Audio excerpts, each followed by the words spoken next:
Good afternoon, lecturers, and welcome to Sandy Plains Estate School. Thank you for joining us. Our school is situated 900 kilometres west of Brisbane, and at the moment we are in a shocking drought. This video is part B of EDO 3341, Teaching in Rural Communities. Here at Sandy Plains State School, we are presently studying creating literature from the Australian curriculum. Our classroom is extremely diverse as we are a multi-age classroom, having students across 3 year levels, which are 4, 5 and 6. And this can be seen up here in our lesson plan. Within the lesson plan itself, we can see we are studying English. We have a 1 hour lesson, and this is the first plan actually of 3 lessons. The Australian curriculum is where we draw all our curriculum statements from. We have the cross-curriculum priorities, general capabilities, our introduction, and down here we have the intended outcomes for all 3 lessons. Differentiation, teaching pedagogies, and information on individual students can be found here in this left-hand side, where our teaching is grouped in the middle. The classroom structure is on this left-hand side, and the extreme left are all the resources that are required for the class. Firstly, on our first lesson, we start with a whole class discussion. This helps me as the teacher to gauge what prior knowledge students have regarding creativity. The class will view paintings, listen to music, and will discuss different attributes of creativity, thus using Bloom's taxonomy of remembering, analysing and predicting. As the students then break into their year level groups, we have Year 4, which is blue, Year 5, which is yellow, and this reddy orangey colour for 6. All the texts that have been chosen for the students are texts in which students can relate to.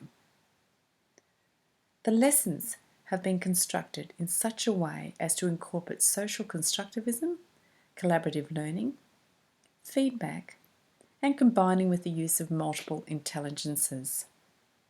These teaching pedagogies are drawn from the theorists Vygotsky, Piaget, Hattie, and Gardner. See, the students are actually grouped, and in grouping these students together in small groups, then having the groups break up and intermix with the different year levels, as down here in our lesson plan, we are combining social constructivism and also collaborative learning. By combining these two, students become actively participants in their own learning. They enjoy learning, and we draw on the theorist Piaget and Vygotsky because they both state that children are active learners.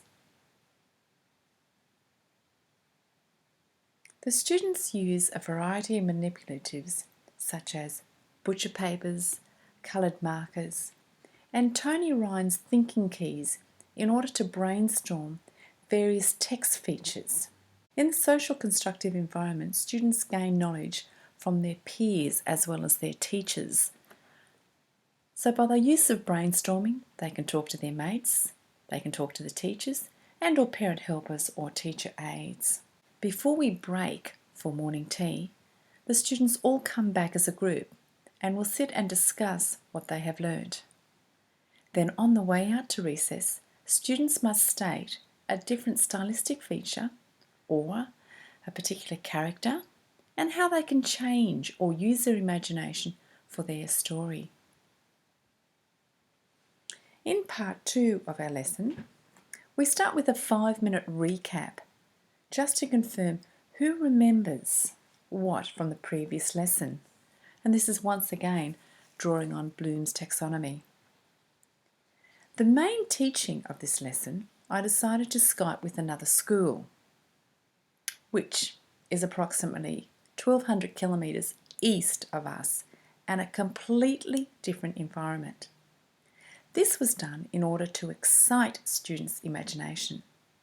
And the timing was perfect with Stradbroke Island, as they were learning about the Indigenous peoples of the local area and their art forms. And this created enormous excitement with our Indigenous students as they could connect with people from their own culture. Then, in fact, after Skyping with Stradbroke Island, all our students wanted our next excursion to be at the beach. Now, I'm not too sure about this one, but anyway, we had a backup plan over here in our resources just in case for some reason the connection failed or we were unable to Skype on that particular day. This time when our students broke into the groups, I introduced the 6 thinking hats by De Bono to further develop their imagination for their creative story writing. All students love using the hats and find particular hats more easy than others in order to change their character or story. The students could still use their butcher paper along with their workbook for further resources. Students love having their pit stop break, and when the groups intermix, they are often given the opportunity to receive verbal feedback from their peers, which is extremely important and drawn from theorist John Hattie. Students are able to elaborate and analyse the feedback, thus drawing on Bloom's taxonomy once again. After the pit stop break in all our lessons, we always play classical music, which then helps to settle the students and aids in concentration. At the end of our lesson, the whole class regroups to sit on the mat. Question: how did Skyping Stradbroke Island help trigger your imagination? This led into a whole class discussion. Then on leaving the classroom, the question for the students were, what did they like about Stradbroke Island and what was one thing that you had learnt from another year level? This had all students talking, and it also allowed them to keep talking whilst they were in the playground. Coming on to Lesson 3, our final lesson, students were once again asked to analyse, remember and apply different knowledge that they had learned on the 2 previous lessons. I had another surprise for the students this week, for I love giving them surprises. I had invited 3 guests into the classroom whose specialties are being creative through different mediums, drawing on Vygotsky once again, more knowledgeable than other, theory. We had a local artist, we had author Duncan Ball, who was visiting up from Melbourne, and we had our local journalist from the local newspaper. After our guests had given a slight introduction of themselves and how they were creative, I really drew the students' attention to the rubric for their assessment, and we went through this explicitly. The students then broke off into their usual groups. This time we had the artist with Year 4, the author with Year 5, and the journalist with Year 6. Our specialists were able to actually go back through the rubric with the students, making sure that they could clarify any misunderstandings for the students. Having the specialists in the classroom really changed the environment within the room, as the students felt special and privileged to have such guests. Students were also given the opportunity to discuss with the guests how they would produce their final piece. Students could use a variety of mediums in which to present their assessment. Thus, this drew on Howard Gardner's theory of multiple intelligences. During the pit stop break, students were able to also gauge feedback from their specialist, which was a very exciting time. At the end of Lesson 3, sitting on the mat again, the specialists gave individual feedback on how they felt the students were travelling. There was a vote of thanks, and before leaving, each student had to say what was one thing that could help them with their story writing. That is the end of our 3 lessons. I will now give you a recap on the lesson plans. In creating the lesson plans, I have incorporated 4 main teaching pedagogies, and these are social constructivism and collaborative learning, drawn from Vygotsky and Piaget, John Hattie's The Power of Feedback, and Howard Gardner's Multiple Intelligences. The reason behind drawing upon these theorists and combining the different teaching pedagogies is that teaching becomes student-centred, and students are free to draw information from differing sources, then combine this new knowledge with what they already know to create outcomes in a powerful and meaningful way for the student. Differentiation has been clearly defined by firstly identifying the individual needs of students, then developing means by which the students can achieve. The use of Howard Gardner's multiple intelligences allows students to think about and create a final submission that correlates to their academic ability and the way in which the individual student thinks and learns. This approach alleviates the one approach fits all. Individual students have been set differing tasks which meets their individual needs, but does not at any time compromise the curriculum standards. This can be seen in the low-level students. Peter, John and James have been identified early and will be given extra time, can use pictures and short, simple sentences for their assessment.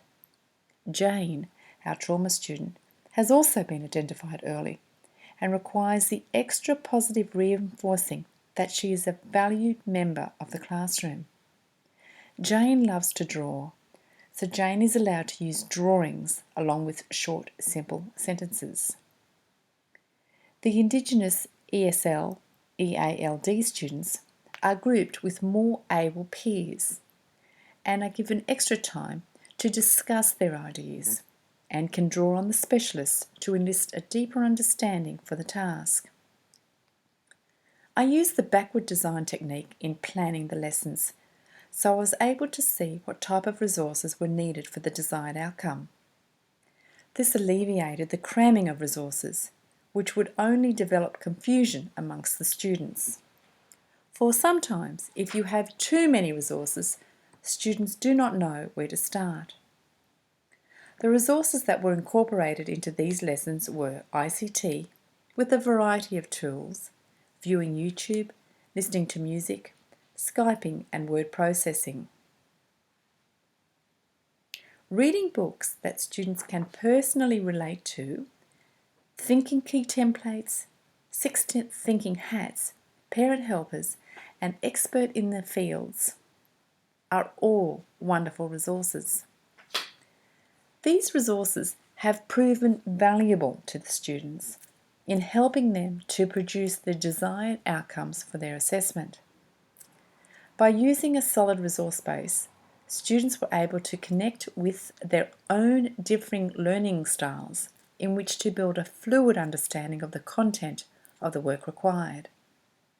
Having a backup plan built into the lesson with the Skype would also prove to be appreciated by students, just in case there was a breakdown and after the groans died down, there would still be work to continue with, which alleviates any dead time. In closing this series of lesson plans, I have incorporated differing theorist ideas, differentiation, and a wide range of resources in order for all students to feel that they are valued members of the classroom and each and every student has something to offer.